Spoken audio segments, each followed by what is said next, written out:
Time now 6:01, and as the number of coronavirus cases skyrockets, the demand for testing kits follows suit. Yeah, but the supply is not keeping up with the demand, forcing healthcare providers to change how and when they administer tests. That includes Baycare Health Services. 8 on your side's Deanne Roberts is live from Baycare's now only drive-through testing site in Hillsborough County. And Deanne, Baycare is now having to consolidate these testing sites. Yeah, Baycare originally had 7 of these testing sites. Now they're down to 4. That means there's 1 per county. That's not the only thing they're changing up. They're also changing up their hours. The drive-through testing service will only be available from 9 a.m. until noon now. However, criteria for the testing is staying the same. You still have to be referred to by your primary care physician and meet CDC guidelines for testing. These guidelines are in place because there simply aren't enough test kits for everyone. Unfortunately, it's a problem, but Governor Ron DeSantis says he wants to fix it. I think it's very important that we expand the testing as much as possible. And for us at this point, it's just a matter of supply. It's not a matter of will. We want to do it. We're working on plans to be able to do it. In the past 5 days, Baycare has screened more than 6,100 people and collected nearly 3,500 specimens for testing.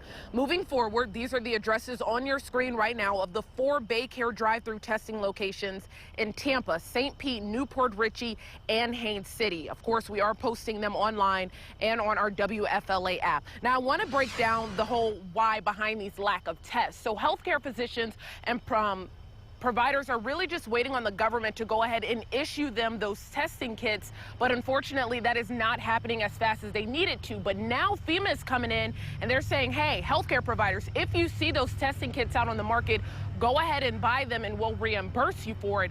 So Avery, we'll see how this all plays out. Yeah, lots of good information there. Thanks, Deanne.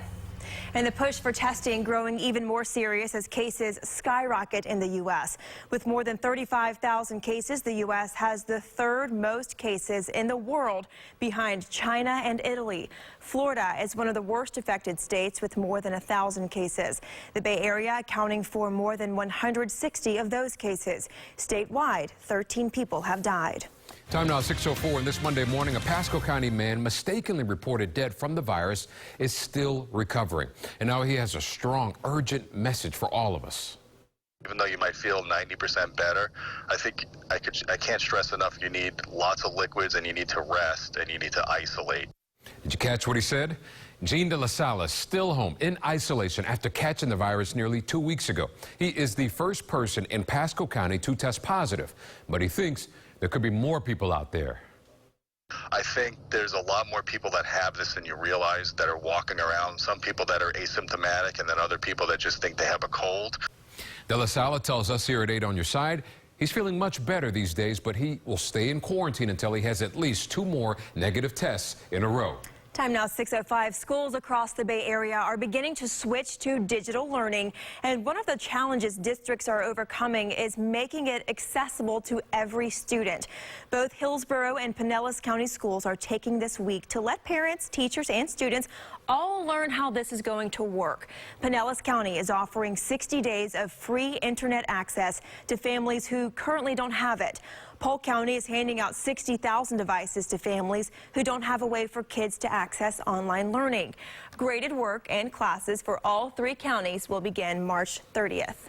While children are out of school, many parents are taking their kids to the park to release a little bit of energy. The city of Clearwater is now taking extra precautions. Crews are cleaning and sanitizing all equipment there at the playground this weekend, and will do so as long as they are open. Experts say the virus can live right there on plastic and metal, like playground equipment, for up to 3 days. So parents keep that in mind. Also happening today, Hillsborough County may consider a countywide stay-at-home order at an emergency meeting. The meeting will be this afternoon at 1:30. You can count on 8 on your side to tell you as soon as something is announced. The journey to Tokyo may take a little longer than planned. The International Olympic Committee is considering postponing the games. The committee will be discussing what to do for the next few weeks. The move comes after officials faced criticism for saying the games would go on as planned.